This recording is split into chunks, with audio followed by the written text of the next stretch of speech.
You're sitting on the couch, you get up, you walk into another room to grab your phone, you step inside and freeze.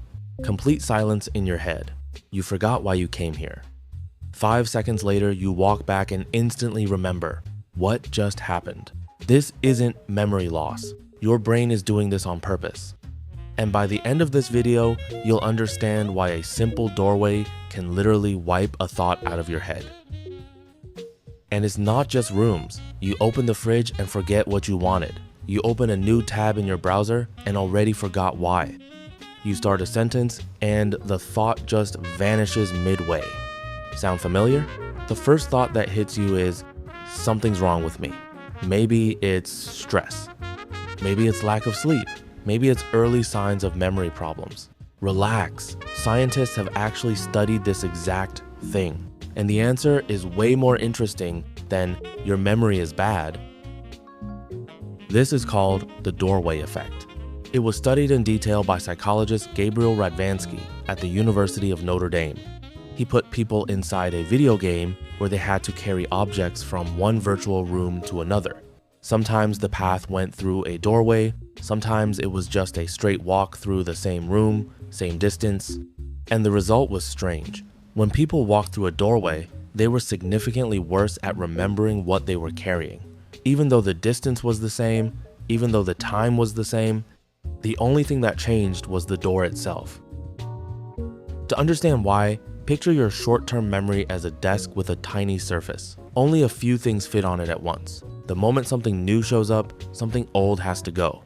Your brain is constantly deciding what's worth keeping close right now and what can be cleared out. And this is where a mechanism called event segmentation kicks in. Your brain doesn't experience your day as one continuous stream. It chops it into episodes, like chapters in a book. And walking into a new physical space is a clear signal to your brain, this episode is over, a new one is starting. Open a new chapter, close the old one, and whatever thought was tied to that old chapter gets closed right along with it. Here's the wild part. This effect is so strong that it even happens in virtual reality. In one experiment, people were just shown a doorway on a screen with no real movement at all, and their memories still dropped. Your brain doesn't even need real physical space. The mere idea of crossing a boundary is enough to trigger it. But here's something even stranger. If you walk back into the exact same room you came from, the effect still hits you. You'd think going back to the old context would bring the thought back with it. But no. Your brain already archived that episode as finished. And to actually recall the thought, you often have to physically go back to the exact place where it first appeared. This is called context-dependent memory, memory that's tied to a specific location. Good news, you can work around this. First, say your goal out loud right before you get up. Going to grab my phone. Sounds silly, but putting it into words massively increases the chance the thought survives the doorway crossing.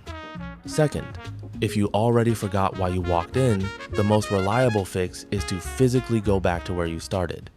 Remember context-dependent memory? That's exactly why this works almost every time. Third, if the task actually matters, keep a visual trigger in your hand the whole way there, instead of relying on your head, a note, an object, anything physical. Your brain trusts your eyes way more than a thought you had 30 seconds ago. And here's the most important thing to understand. Forgetting why you walked into a room isn't a glitch. It's not a sign that something's wrong with your memory. It's a sign your brain is working efficiently. It's constantly filtering out junk so it doesn't get overloaded. Imagine if you remembered every single tiny thought you had all day with zero exceptions, your brain would completely drown. The doorway isn't a bug, it's a feature. It's your personal automatic thought cleaner, quietly firing dozens of times a day without you ever noticing. By the way, the exact same thing happens when you lose a thought mid-conversation. Your brain does the identical trick, except instead of a door, the boundary is a change in topic. I'm making a whole video on that one. Until then, subscribe so you don't miss it, and hit like if you've ever stood in a doorway with a completely blank mind.